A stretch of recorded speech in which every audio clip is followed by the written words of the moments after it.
नमस्कार मित्रांनो, मनाने हरलेला माणूस कधीच जिंकू शकत नाही. नंबर 1, मैदानामध्ये हरलेला माणूस एक वेळी जिंकू शकतो, पण मनाने हरलेला माणूस कधीच जिंकू शकत नाही.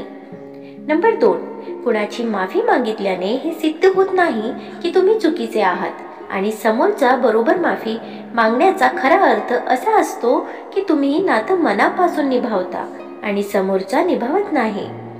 नंबर 3, तुम्ही त्या लोकांची पर्वा करणे सोडून द्या जी लोक तुमचं मन दुखवतात, तुम्हाला त्रास देतात आणि ती लोक तुमचं मन दुखवणं सोडून देतील, तुम्हाला त्रास देणे बंद करतील. नंबर 4, जे लोक स्वतःमध्ये बदल करू शकत नाही त्यांना दुसऱ्यांना नाव ठेवण्याचा काही हक्क नाही आणि जो व्यक्ती सुधारतो तो कधी तक्रार करत नाही. नंबर 5, एक गोष्ट नेहमी लक्षात ठेवा, मोठा नोकर होण्यापेक्षा छोटा राजा होणं कधीही चांगलं. नंबर 6, आयुष्यामध्ये अडचणीचे येणे खूप गरजेचे आहे, कारण त्याच वेळी समजतं कोण मदत करतं आणि कोण साथ सोडून निघून जातात. नंबर 7, आपले विचार नेहमी चांगले असले पाहिजेत, कारण दृष्टीचा इलाज होऊ शकतो पण दृष्टिकोनाचा नाही. नंबर 8, तुम्ही तुमच्या नजरेत बरोबर असले पाहिजे, कारण लोक तर देवाला पण दोष देतात. नंबर 9, लोक आपल्याबद्दल काय विचार करतात याचा विचार करून तर तुम्ही खूप आयुष्य जगता, पण तुम्ही कधी विचार केलाय का की देव तुमच्याबद्दल काय विचार करतो? नंबर 10, जेव्हा कोणी तुमचे मन दुखावेल तेव्हा गप्प राहायला शिका, कारण ज्यांना तुम्ही उत्तर देत नाही त्यांना देवच उत्तर देतो. नंबर 11, बुद्धिमान लोक कधी इतिहास रचत नाहीत, ते फक्त इतिहास वाचतात. इतिहास तर ध्येयाने वेडे झालेले लोक रचतात. नंबर 12, आयुष्यामध्ये कधी वाईट वेळ काळ आला नसता तर आपल्याला आपले जवळचे कोण आणि परके कोण कधी समजले नसते. नंबर 13, आयुष्याने एकच गोष्ट शिकवली, कायम स्वतःला आनंदी ठेवा, कारण दुसऱ्यांकडून अपेक्षा ठेवणे चुकीचे आहे. नंबर 14, आयुष्यात लोकांबरोबर इतके पण कडू वागू नका की लोक तुम्हाला थुकून टाकतील आणि इतके पण गोड बनू नका की लोक तुम्हाला गिळून टाकतील. नंबर 15, आपल्या चांगल्या काळामध्ये कोणीही आनंदी राहू शकतं, पण खरा माणूस तोच आहे जो वाईट काळामध्ये स्वतः आनंदित राहिला नाही तरी पण दुसऱ्यांना आनंदी ठेवतो. नंबर 16, समोरच्या माणसाला तेवढीच जागा द्या आपल्या मनामध्ये जेवढी तो तुम्हाला इज्जत देतो, नाहीतर एक दिवस तुम्ही रडाल किंवा समोरच्या तुम्हाला रडवेल. नंबर 17, आयुष्यामध्ये अशा लोकांकडे कधीच लक्ष देऊ नका जे तुमच्या पाठीमागे बोलतात.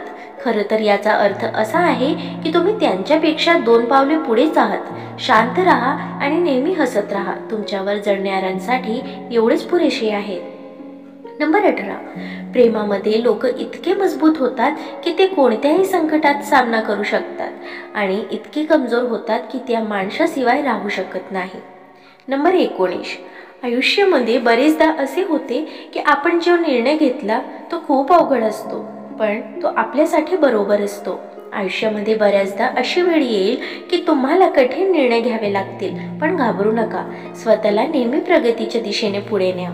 नंबर 20, जे लोक आपल्या विचारांवर नियंत्रण ठेवू शकत नाहीत, एक दिवस त्यांचे विचार त्यांना अडचणीत आणतात. नंबर 21, कोणाच्याही मागे मागे करून आपल्याला अपमानित करून घेणे चांगली गोष्ट नाही.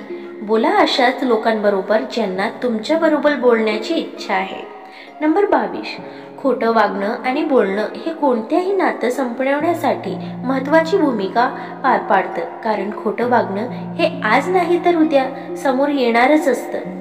नंबर 23, आपल्याला आयुष्यात चांगलं जगण्यासाठी मिळालेलं आहे, परंतु खूप लोक ते फक्त कोणत्याही गोष्टीचा विचार करण्यामध्ये घालवतात. नंबर 24, आयुष्यामध्ये अशा व्यक्तीला कधीच विसरू नका जो तुमचा अडचणीच्या काळात तुमचा बरोबर ठाम उभा होतो आणि बाकीचे लोक तुम्हाला टाळत होते. नंबर 25, तलवारीमुळे झालेली जखम बरी होऊन जाते, पण कोणाचा बोलल्यामुळे मनाला झालेली जखम कधीच भरून निघत नाही. नंबर 26, जे लोक कायम सगळ्यांना मदत करतात पण अडचणीच्या वेळी ते नेहमी एकटे असतात, कोणीही त्यांच्या मदतीतला नसतं. नंबर 27, जेव्हा माणूस मनातून तुटतो, निराश होतो, तेव्हा तो बाहेरून शांत राहायला लागतो. नंबर 28, आयुष्यामध्ये एखादी गोष्ट सोडायची असेल तर ती म्हणजे दुसऱ्यांकडून अपेक्षा ठेवणं बंद करा, त्यामुळे तुम्ही खुश राहाल. नंबर 29, आयुष्यामध्ये मोकळेपणाने जगा, खूप मेहनत करा आणि आयुष्यामध्ये चांगली प्रगती करा. यश मिळवून पुढे जा, पण कधी कोणाला कमी लेखू नका. सगळ्यांना बरोबर घेऊन प्रगती करा. तर मित्रांनो, तुम्हाला हे सुविचार कसे वाटले कमेंट करून नक्की सांगा आणि व्हिडिओ आवडल्यास लाईक शेअर करायला विसरू नका. आणि अशी छान छान कथा आणि सुविचारासाठी चॅनलला सबस्क्राईब नक्की करा. धन्यवाद.